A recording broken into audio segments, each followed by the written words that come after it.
Never would I have imagined that a faulty outdoor light could illuminate the hidden shadows of my existence.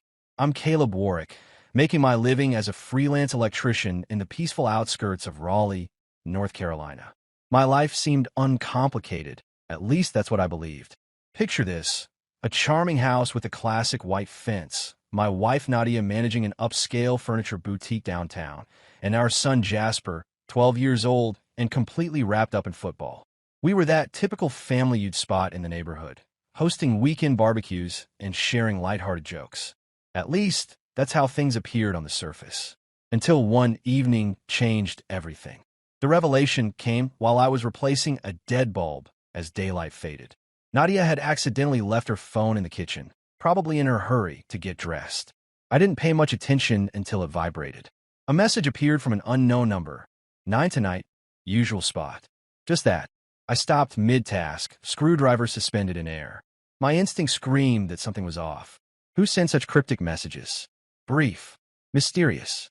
I hadn't meant to pry, but my finger accidentally grazed the screen, revealing the entire conversation. What I found were flirtatious exchanges, explicit messages, and photographs. Images of Nadia I'd never encountered, in poses I couldn't have imagined. It felt like someone had ripped out my internal wiring. Hey, before we continue with this intense narrative, I'm curious, where are you tuning in from? Give us a quick hello in the comments. And if you're intrigued, don't forget to subscribe to stay updated. You'll want to stick around for what happens next. Here's where things intensify. I remained motionless, clutching her phone as the backyard scenery blurred around me. My hands trembled, not from the evening chill, but from an overwhelming sense of dread. Looking back, there had been signs. Nadia working late, those furtive glances at her phone when I entered the room. I dismissed it as work pressure. Maybe my own preoccupation with clients had made me less attentive. But this discovery hit like a bolt of lightning. She'd mentioned meeting friends tonight, a ladies' evening out. I couldn't believe that anymore. I needed answers. Instead of confronting her, I made a decision. I would follow her, discover where she was really heading. I snatched my keys, told Jasper I'd return shortly, and eased into my weathered pickup truck. 10 minutes later, Nadia's car emerged from our driveway, her taillights piercing the darkness like warning signals. I maintained a careful distance, my heart thundering against my ribs. She bypassed downtown, avoiding the usual haunts where her friends gathered. Instead, she veered toward the city's outskirts, where dim streetlights cast long shadows and neon signs buzzed with untold stories. My knuckles whitened on the steering wheel as my thoughts spiraled. Was this happening? Was my wife, my partner in building our shared dreams, about to shatter everything I thought I knew? The truth lurked somewhere in these shadowy streets, and I was driving straight toward it. I shadowed Nadia through Raleigh's nightscape, keeping my engines rumble low to avoid detection. The city's fringe materialized ahead, a landscape of flickering signs and weathered asphalt. She steered into the lot of the Rusty Anchor, a dingy bar I'd never heard mentioned in our conversations. I positioned my truck across the street, concealed by a malfunctioning streetlight, and observed as she emerged. Gone was her professional attire, replaced by a snug leather jacket, her heels striking the pavement with confident precision. My insides twisted. This version of Nadia felt like a stranger. She disappeared inside, and I waited, time crawling by. 5 minutes passed before a glossy black sedan appeared. The man who stepped out looked like he belonged in a luxury car commercial, tall, wearing an expensive suit, hair perfectly styled. Recognition hit me like a punch. Victor Tatum, the architect Nadia had introduced at last year's store Christmas party. He'd offered a practice handshake while I stood there in my work clothes, feeling completely out of place. Now here he was, strutting into the bar with an arrogant smile I desperately wanted to erase. Restlessness overtook me.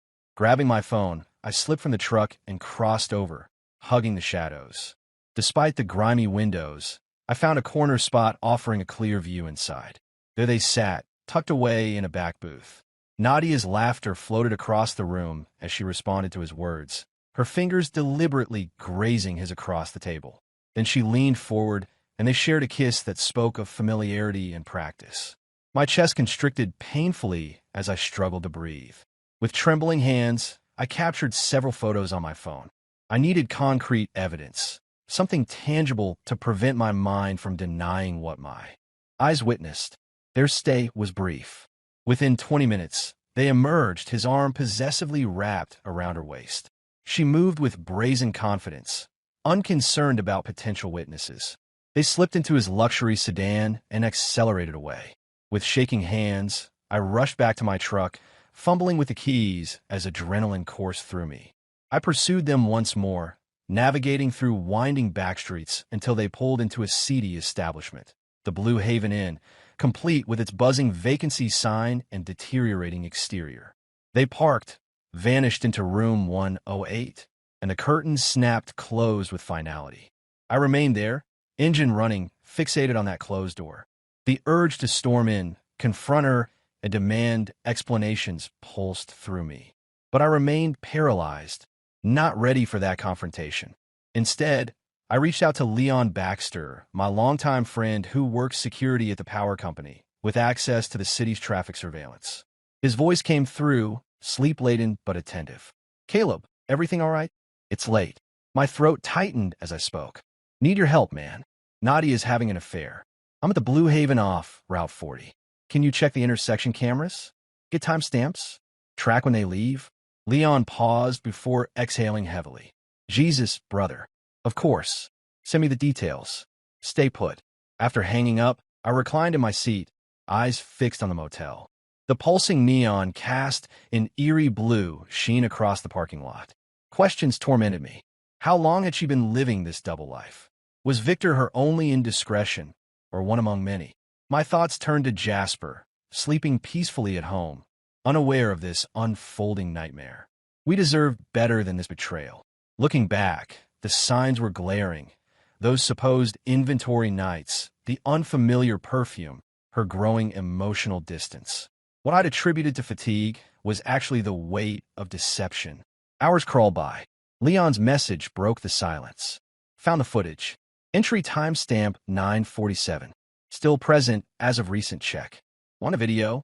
I declined with muttered gratitude. Additional visual evidence would only deepen the wounds. Yet I couldn't leave, compelled to witness this betrayal to its conclusion. I endured the endless night, each creak from the motel mocking my presence. Finally, past midnight, movement. Victor emerged first, adjusting his disheveled tie. Nadia followed, hair tousled, jacket draped carelessly. They parted with businesslike efficiency, no goodbye kiss, suggesting an established routine. He drove away while she returned to her car, heading homeward. I gave her a head start before trailing behind at a snail's pace.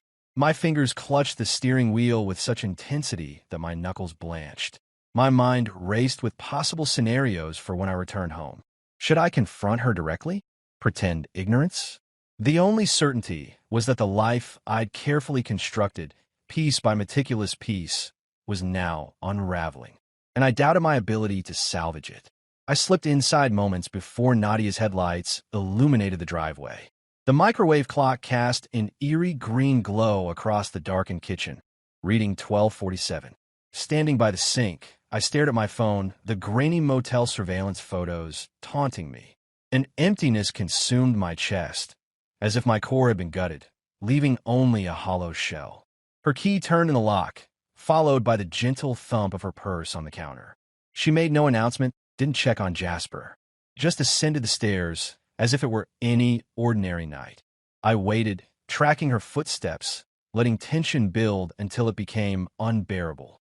I followed her ascent, each stair's protest echoing the pounding in my head. She was in our bedroom, removing her leather jacket, humming an unfamiliar melody.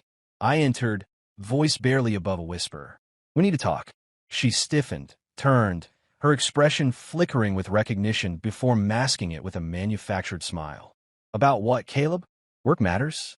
I raised my phone, its screen illuminating her face with the damning evidence of her and Victor outside the motel. Her smile dissolved, mouth parting in mid-breath. She didn't attempt denial, didn't even react.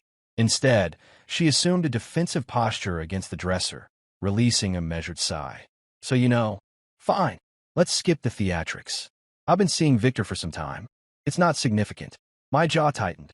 "Not significant? You're sneaking to motels with some smooth-talking architect while I'm home with Jasper. How is that insignificant? She shrugged with disturbing nonchalance, as if discussing mundane household matters. Listen, I love you, Caleb. I love our family. But my career's intensely demanding, and you're perpetually absorbed in your work. I needed something different. It's purely physical. Nothing changes between us. I moved closer, my voice trembling with barely contained emotion. You don't get to dictate how. This affects us. I gave you my trust. She drew herself up, her voice taking on a razor's edge. Here's how this plays out. Choice 1. You accept this situation. Everything stays the same. I remain your wife, Jasper's mother, and I maintain my separate arrangements. Choice 2. You pursue divorce. I'll fight ruthlessly, claim half the property, majority of our savings, and primary custody of Jasper. You know how courts favor mothers. You'll be lucky to see him monthly, if I'm feeling charitable. Your decision. The atmosphere grew dense, stifling. I felt the urge to scream, to destroy something, when movement in the hallway caught my eye. There stood Jasper in his pajamas, barefoot, his expression stunned. Dad? What's happening? Nadia whirled around, snapping harshly. Back to bed, sweetie. This is grown-up business. But he remained rooted in place. I heard everything. You're having an affair? His voice wavered but held firm. I knelt beside him, maintaining composure. Yes, buddy. Mom's been seeing someone else. I'm trying to figure things out. His gaze shifted between us. I won't live with her. I'm staying with you. Nadia's expression hardened, but she remained silent. Grabbing her jacket, she muttered about needing space and stormed out. The front door's slam reverberated through our home. Jasper collapsed onto the bed, studying his hands. I joined him, feeling the weight of her ultimatum. We sat in silence, only the air conditioner's drone filling the emptiness. Finally, he spoke softly. Remember Uncle Leon's story? About the electrician who caught his cheating wife and disappeared with his kid to the coast? Left her with nothing? I nodded, recalling Leon's rough laughter as he shared that story during last summer's barbecue. Yeah, left her with just a burned-out trailer. Jasper's eyes met mine, filled with determination. We could do something similar. Not the burning part, but leaving. Grandpa's place in Outer Banks. It's run down, but we could restore it. Together. My chest constricted. The Outer Banks house, a weathered beach cottage inherited from Grandpa, stood abandoned for years. It seemed absurd, yet as I contemplated the idea, something inside me stirred to life. I retrieved my phone, navigating to the motel photographs and Leon's message containing the traffic camera footage. Hard evidence. Ammunition. Nadia believed she could intimidate me into submission, but she was unaware that I'd already uncovered her scheme. I turned to Jasper, my expression grave. If we commit to this, there's no halfway. We'll need to act swiftly before she realizes we're not following her playbook. He met my gaze with a steely determination I'd never witnessed before. Count me in. Let's show her the consequences. Sleep eluded us that night. While I hunched over my laptop, methodically searching through her financial records to identify every account I could empty, Jasper busied himself with a duffel bag, methodically packing essentials, clothing, his cherished football, select tools from my collection. The house carried a different energy now, like a chrysalis we were preparing to abandon. I found myself frequently glancing toward the entrance, anticipating Nadia's return with either menacing demands or manipulative tears. But she remained absent. Not yet. That's when it struck me her departure wasn't the real tempest. We were about to unleash something far more devastating. Dawn hadn't broken when Jasper and I completed our preparations. Our footsteps resonated through the stripped-down house as we transported our belongings to the truck. Throughout the night, I'd systematically emptied every shared account within my reach, channeling funds into an anonymous account created through a secure application. By sunrise, I'd removed Nadia's name from everything, frozen her credit cards, and extracted myself from the mortgage she'd proudly lorded over me. I deliberately left enough in her personal account for 30 days, rent a bitter reminder when she discovered the rest had vanished. We had one final act before departure. I collected Nadia's precious decorative pieces from the living room, those pretentious vases and overpriced prints she'd acquired from her boutique. Jasper accompanied me to the backyard, a knowing smirk playing across his face. I arranged everything near the fire pit, saturated it with lighter fluid, and ignited a match. Flames erupted, consuming the edges of her carefully curated world. Acrid smoke from burning varnish spiraled into the overcast sky. Jasper contributed a ceramic bird she called artistic. "Good riddance," he murmured. I watched silently as it fractured and charred. This wasn't mere vengeance. It was a declaration. We were finished. We hit the interstate by 6, my pickup thundering toward Outer Banks. Jasper fiddled with the radio dial, settling on a crackling country station, while I vigilantly scanned the rearview mirror. Each approaching headlight sent my heart racing. There was a chance Nadia had returned early, discovered the smoldering remains, contacted authorities. I imagined her standing amid the ashes, seething with rage, frantically dialing everyone she knew. But the highway remained empty, stretching endlessly like a promise of escape. Outer Banks lay 4 hours ahead, a remote haven of sand dunes and Grandpa's weather cabin. It stood defiant against the coastal winds, windows sealed, roof weathered by time. We arrived as daybreak painted the waves in golden hues. "Home," I whispered, mostly to myself. Jasper flashed a grin. "Could use some repairs." I chuckled. "That's what we do best." We moved swiftly, transferring our belongings inside. The space reeked of brine and decay, but belonged to us now. I wrenched open a window, welcoming the cleansing ocean breeze. Jasper wandered, testing loose floorboards, while I checked my phone. No service yet. Perfect. Harder to track. But I knew Nadia wouldn't surrender quietly. She'd pursue relentlessly, determined to reclaim control. The trail of destruction I'd left was meant as a warning, but that inferno might have ignited something unstoppable. By midday, she retaliated. My burner phone vibrated with Leon's message. "Warning, Nadia's filed kidnapping charges. Sheriff's investigating." I cursed silently, showed Jasper the screen. He scowled. "She's lying." I chose to come. I nodded, responding quickly. "Have him speak with Marla." She witnessed our departure. Leon replied promptly. "Already handled. Marla's furious, told authorities about Nadia's constant absences. Police remained skeptical of her claims. Marla Quinn was our secret weapon, our longtime neighbor, a resilient woman with a smoker's voice and genuine affection for Jasper. She'd watched him mature, tending to his injuries during my work hours. If anyone could defend us, it was her. But Nadia wielded her own arsenal. Wealth, charisma, that calculated ruthlessness she'd cultivated over time. I paced the cabin, floorboards protesting beneath my steps, anticipating her next move. Jasper perched by the window, sketching dunes with a worn pencil. "Will she find us?" he asked, eyes fixed on his drawing. I paused. "Not if we stay smart." Darkness descended, accompanied by the ocean's thunderous symphony. My phone vibrated once more. It was Leon. "Sheriff Darnell reached out. Marla defended you fiercely, painted you as a guardian angel compared to Nadia. Several crew members stepped forward too, mentioning her parading around with some wealthy companion. Darnell's shelving the investigation for now." Relief washed over me like the incoming tide, but the comfort was fleeting. Nadia wasn't one to surrender. She'd enlist legal help, probe deeper, transform this into a full-blown battle. I ventured outside, letting the briny wind sting my cheeks as I gazed skyward. Though we'd broken free, her presence loomed ever closer. Then I caught it, the distinct sound of wheels crunching gravel. Beams of light cut through the darkness, dancing along the dirt path leading to us. My heart pounded violently. Jasper peered out. "Dad," I motioned him back. "Stay inside." I retrieved a crowbar from my truck, clutching it firmly as the vehicle decelerated. This wasn't Nadia's polished luxury car.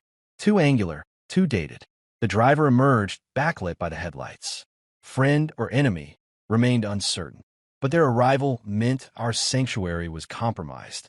The harsh lights held me motionless, the metal cold against my palm as the figure advanced.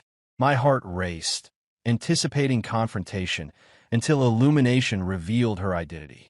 Nadia, not the tempestuous force I'd expected, but a diminished version of herself. Hair restrained, eyes hollow, palms vacant. She halted nearby, speaking quietly. "Caleb, I'm not here to force your return. Just conversation." Jasper appeared in the doorway, glowering. I gestured him inside, maintaining my defensive stance. 5 minutes. That's all, she acknowledged, eyeing the sand dunes as if seeking courage. I failed. I understand now. 3 years searching, tracking Jasper through football photos online. I abandoned the store, ended things with Victor. I'm working on myself. Her voice quivered. I miss him. Miss you both. I scrutinized her, seeking deception. Gone was the leather jacket and sharp demeanor. Before me stood a woman in worn knitwear, appearing unexpectedly vulnerable. I lowered the crowbar. For Jasper's sake, you can stay tonight. One night only. Sleep eluded us that night. Nadia settled onto a weathered cot in the corner. Jasper claimed the loft, while I kept vigil, watching waves collide against shore through a splintered window pane. Dawn approached reluctantly, the atmosphere heavy with maritime salt and unspoken uncertainties. Jasper descended, casting cautious glances her way. She prepared coffee using my makeshift camp stove setup, her movements unsteady yet purposeful. We consumed our breakfast in heavy silence, spooning oatmeal from battered bowls, until she broke the quiet. I'm not seeking forgiveness. I just want another chance at motherhood. Jasper's spoon struck the table with force. That's not your choice to make. It's mine. She winced, accepting. You're right. The days melted into weeks. She remained. Jasper's resistance gradually diminished, allowing her to share moments, tossing a football along the shoreline. From my position on the porch, repairing a faulty generator, I wrestled with conflicting impulses: evict her or preserve this delicate equilibrium. She secured employment at a nearby bait shop, managing ice deliveries and untangling fishing equipment. Unglamorous work, pure determination. She'd returned bearing the scent of crustaceans and sunblock, offering Jasper genuine smiles, inquiring about his activities. Hope began taking root. Perhaps transformation was possible. Perhaps we could construct something meaningful from these fragments. During one tempestuous evening, with thunder shaking our modest dwelling and Jasper away at a friend's, Nadia and I found ourselves alone. Rain pounded mercilessly overhead, wind whistling through structural gaps. She sat opposite me at our unsteady table, clutching her tea. I've been attending therapy, she volunteered, trying to understand my self-destructive patterns. I reclined, arms folded. Results? Her gaze held mine, unwavering for once. I feared mediocrity. You and Jasper anchored me, but I craved adventure. Victor represented excitement, not love. That's clear now. I maintained silence, letting nature's fury fill the void. She rose, paused, then placed her hand on my shoulder. I'm not asking for reconciliation, just proximity, for Jasper's sake. Her touch remained warm against the evening's chill, and I didn't recoil. The following day, I repaired her cot's dripping corner, provided a spare blanket.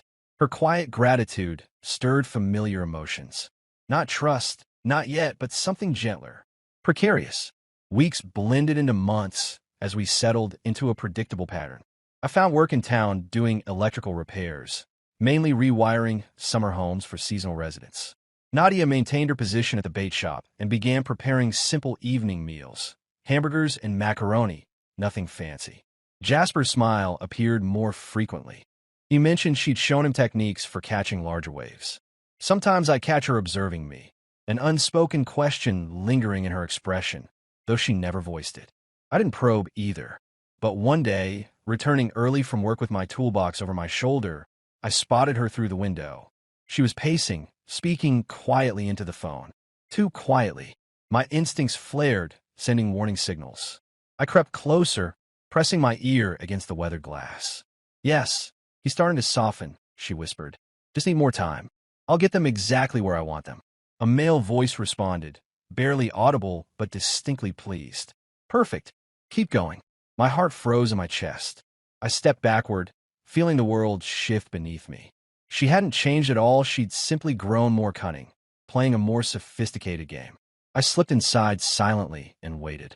When she ended the call and turned around, she froze at the sight of me. Though her face drained of color, she remained silent. She didn't need to speak. I'd heard everything.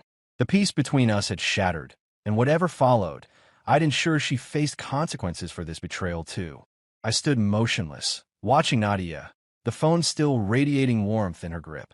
Her eyes darted anxiously, searching for words, but I cut off any explanation. "Who were you talking to?" I asked, my voice controlled like a carefully regulated current. She started to speak, hesitated, then sagged against the wall. "It's not what you think, Caleb. Just a friend checking in." I moved closer, the floorboards protesting beneath my work boots. "A friend who encourages you to keep going? Who talks about getting us where you want us?" Her expression crumpled, but I wasn't falling for the performance this time. The smugness in that phone voice was unmistakable. Whether it was Victor or someone new didn't matter. She'd been deceiving me, playing happy families while orchestrating something sinister. Jasper burst in, covered in sand, clutching his football. He stopped abruptly, sensing the tension. "What's happening?" I kept my gaze fixed on Nadia. "Ask your mother. She's been busy." He frowned, approaching her. "What have you done now?" She reached out, but he recoiled. "Tell me." Her voice wavered. "I was afraid of losing you both completely. I contacted a lawyer just to discuss possibilities, to ensure I could stay in your lives." I laughed harshly. "A lawyer who talks about getting us where you want us? That's not about staying. That's about control." The room fell silent, with only the distant ocean's murmur penetrating the walls. Jasper's expression hardened, his jaw clenched tight. "I watched you yesterday, at the shop with that man unloading crab traps. You were flirting openly. I thought my eyes were playing tricks, but they weren't." Nadia's head jerked upward, her eyes widening in shock. "That's not what happened." Jasper's glare intensified. "Don't lie. I saw everything. The hug, the way you laughed just like you used with Dad. I had to turn away. I couldn't bear watching." My stomach churned. She'd made a critical mistake, and Jasper had witnessed it. The lawyer call wasn't isolated. It was part of a larger deception. I snatched my keys from the table, thoughts whirling. "Jasper, grab your things. We're going." Nadia sprang forward desperately. "Please wait. I can explain everything." I whirled to face her. "No more explanations. No more lies. You played us again. We're finished." Jasper raced to the loft, hastily stuffing clothes and equipment into his bag. I retrieved a lockbox hidden beneath the couch, extracting every dollar she'd saved from her bait shop earnings. She watched helplessly as I claimed her emergency fund. I left a single $20 bill on the table. "Use this for transportation." We worked quickly, loading the truck under threatening skies. Nadia remained on the porch, begging, "Please don't leave. I'll do better. I promise." I ignored her pleas, slamming the tailgate decisively. Jasper climbed in, his expression stern. "Where are we headed, Dad?" I started the engine. "Asheville. The mountains will conceal us better than the coast. She won't track us there." He nodded, a slight smile emerging. "At least there's no crab traps up there." I managed to laugh despite my pain, pulling onto the dirt road as her figure diminished in a mirror. We drove through darkness, leaving the Outer Banks behind. The radio remained silent, replaced by tire noise on pavement. While Jasper slept against the window, I analyzed her scheme. The lawyer wasn't about maintaining contact. It was about gaining leverage, perhaps custody or financial control. The crab trap incident proved she hadn't changed. She'd rebuilt our trust only to destroy it again. I'd been naive to let her return, but never again. By sunrise, we reached Asheville, with the Blue Ridge Mountains cutting a jagged silhouette against the morning sky.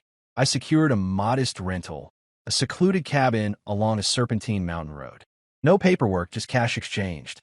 Jasper quickly settled in, arranging his football trophies in his chosen corner.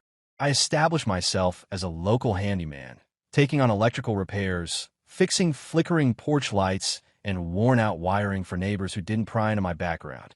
Leon's update arrived weeks later. Nadia's position at the bait shop had crumbled after whispers about her and the deliverman spread. She attempted divorce proceedings, but without a valid address for service, the case stalled.